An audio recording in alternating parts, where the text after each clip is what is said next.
ಎಲ್ಲಿದ್ದರೇನು ನಾ ಹೇಗಿದ್ದರೇನು ನಾ ರಾಘವೇಂದ್ರ.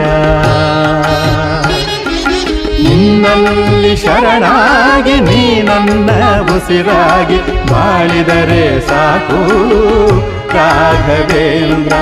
ಹಾಲಲ್ಲಾದರೂ ಹಾಕು ನೀರಲ್ಲಾದರೂ ಹಾಕು ರಾಘವೇಂದ್ರ.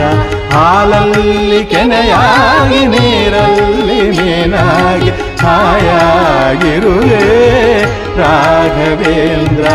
ಹಾಲಲ್ಲಾದರೂ ಹಾಕು ನೀರಲ್ಲಾದರೂ ಹಾಕು ರಾಘವೇಂದ್ರ.